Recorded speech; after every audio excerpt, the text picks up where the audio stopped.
นี่เนาะคันสำหรับคนที่ว่าเขาเจ้าแบบเขาเจ้ารู้สึกว่าตัวเองบ่มีความคิดสร้างสรรค์หยังอืมต่างๆสินะอืมไอ้โจนี่คิดว่าเขาเจ้าจะสามารถแบบฝึกแนวใดได้เดะหั่นในเรื่องของความอ่คิดสร้างสรรค์าทำอิฐเลยนี่คิดว่าน่าจะต้องได้เปลี่ยนวิธีคิดอืมอันทำอิฐนี่แหละว่าเฮาบ่มีนั่นแหละก่อนก็คือบางเทื่อ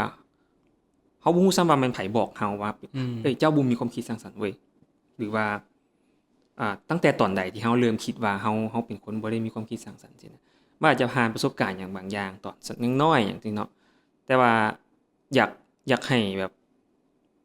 shift ตัวเองจากข้อความตัวนั้นจากสิ่งที่เราตั้งติดสื่อป้ายสื่อเราว่าเราเป็นคนแบบคิดสร้างสรรค์บ่ได้หั้นน่ะออกไปก่อนอืมแล้วให้อิสระกับตัวเองในการที่จะลองสิ่งที่เฮ็ดอยู่ปัจจุบันก็ได้อาจจะมันเป็นเบิ่งคือเป็นสิ่งที่น่าเบื่อสมมุติเจ้าขายเครื่อง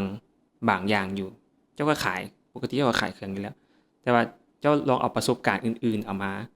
มาประกอบผสมเข้าไปในการขายเครื่องของเจ้าเช่นเจ้าเป็นคนที่เล่าเรื่องตลกได้ม่วน อืมจากที่เจ้าขายเครื่องธรรมดาโอเคมีเครื่องเท่านี้ด้วยราคาเท่านี้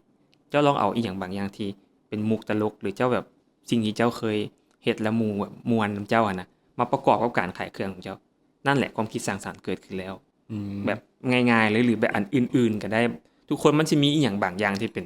เอกลักษณ์ของตัวเองนะบางคนแบบเฮ็ดหน้าซื่อๆแล้วคนก็แบบว่าจือได้คือมันก็เป็นเอกลักษณ์แล้วเราเอาสิ่งนั้นมาบวกกับสิ่งที่เราเฮ็ดอยู่มันก็กลายเป็นสิ่งใหม่ได้ทันที